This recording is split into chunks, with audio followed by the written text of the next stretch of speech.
അയ്യോ ഏട്ടാ, ഇതൊന്നും അന്ധവിശ്വാസമല്ല, സത്യമായ കാര്യ. ചന്ദ്രൻ ദുർബലനായതുകൊണ്ടാ ഏട്ടന്റെ കല്യാണം നടക്കാത്തതെന്നാ സ്വാമിജി പറഞ്ഞത്. ഏത് ചന്ദ്രസേനെ എതിർത്താലും അമൃത സമ്മതിച്ചാൽ ഞങ്ങളുടെ കല്യാണം നടക്കും. അമൃതേച്ചിയുടെ അച്ഛൻ ആ ചന്ദ്രസേനന്റെ കാര്യമല്ല ഞാൻ പറഞ്ഞത്. പിന്നെ ഏട്ടന്റെ ജാതകത്തിലെ ചന്ദ്രന് ബലമില്ലെന്നാ സ്വാമിജി പറഞ്ഞത്. അതിനെന്ത് വേണമെന്നാണ് നീ പറയുന്നത്? സ്വാമിജി ഒരു മോതിരം പൂജിച്ചു തന്നു. അത് ധരിച്ച ഏട്ടന്റെ എല്ലാ ജാതക ദോഷവും മാറുന്നാ. ഏട്ടന്റെ വിരലിന്റെ അളവ് അറിയാത്തതുകൊണ്ട് 3 സൈസിലുള്ള മോതിരങ്ങള് സ്വാമിജിയുടെ കയ്യിനെ ഞാൻ പൂജിച്ചു വാങ്ങി. എടി, നിന്നെ കൊണ്ട് ഞാൻ തോറ്റല്ലോ. ഇതൊക്കെ വാങ്ങിച്ച് പൂജിച്ച് നീ എന്നെ കിട്ടാ പോരെ? അതൊന്നും പറഞ്ഞാൻ പറ്റില്ല. ഇത് നിന്ദിക്കരുത്, ദോഷം കിട്ടും. ഇതിലേതാ ഏട്ടന്റെ വിരലിൽ ചേരുന്നെന്ന് പറയാമോ? നീ ഇതും കൊണ്ട് പോകുന്നുണ്ടോ? പണ്ടൊക്കെ ഞാൻ എന്ത് പറഞ്ഞാലും ഏട്ടൻ അനുസരിക്കുമായിരുന്നു. ഇപ്പൊ എന്നെ ഒരു വിലയും ഇല്ല. ഇനി അതും പറഞ്ഞ് നീ മോഹം വെറുപ്പിച്ചിരിക്കണ്ട. എന്തായാലും നീ കഷ്ടപ്പെട്ട് പൂജിച്ചോണ്ട് വന്നല്ലേ, ഞാൻ ഇടാം. Okay, set.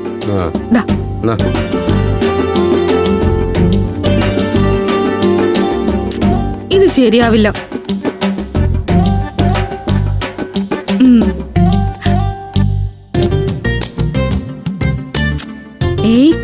ഇതേട്ടന്റെ പാകമല്ല, വലുതാ.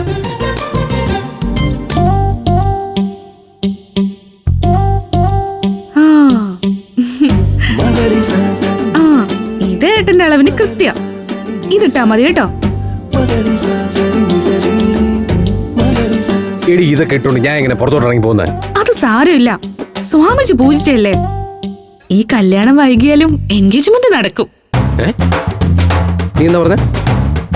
അല്ല, ഏട്ടന്റെ അമൃതേച്ചിയുടെയും കല്യാണം എത്രയും പെട്ടെന്ന് നടക്കുമെന്ന്. Thank U.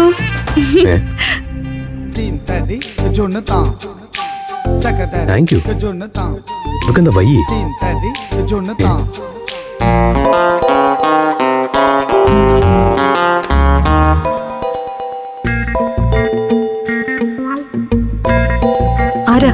ആരെന്നറിയില്ല, നമ്പർ മാത്രമേ ഉള്ളൂ.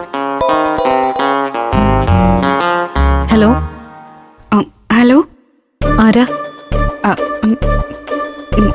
ഞാൻ ആതിരയുടെയും ആരാധ്യയുടെയും ക്ലാസ്മേറ്റാ. അല്ല, അവരോട് ഒരു ഡൗട്ട് ചോദിക്കാൻ വിളിച്ചതാ. ആതിരയുടെ ആരാധ്യയുടെയും ക്ലാസ്മേറ്റോ?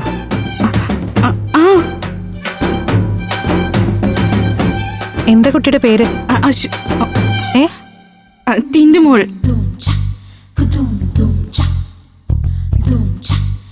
ഇതുപോലൊരു ക്ലാസ്മേറ്റിന്റെ കാര്യം ഇവരിതുവരെ പറഞ്ഞിട്ടില്ലല്ലോ. അമൃതജി, അത് ഞങ്ങളുടെ ക്ലാസ്സിൽ പഠിക്കുന്ന VK ടിന്റുമോളാ. ടിന്റു ഒരു സംശയ രോഗിയാ. എന്തോ സംശയം ചോദിക്കാൻ വേണ്ടി വിളിക്കുന്നയാ. അമൃതജി ഫോൺ ചെയ്താ. ഹലോ, എന്താ ടിന്റുമോളെ വിളിച്ചേ?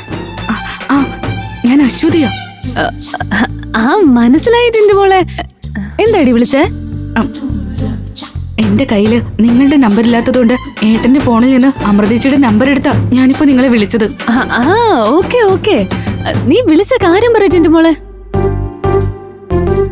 ഞാൻ ആ മോതിരങ്ങളെല്ലാം ഏട്ടന്റെ കയ്യിൽ ഇട്ടു നോക്കി. എന്നിട്ട് അതിലാ മിഡിൽ സൈസ് ഇല്ലേ, അതാ പാകം. Okay okay. ഫ്ലവേഴ്സ് ഒരുക്കുന്ന കാഴ്ച വസന്തം യൂട്യൂബിൽ പ്രേക്ഷകർക്ക് ലൈവായി കാണാം. ഫ്ലവേഴ്സ് കോമഡിയിൽ ജോയിൻ ചെയ്യൂ, ആസ്വദിക്കൂ.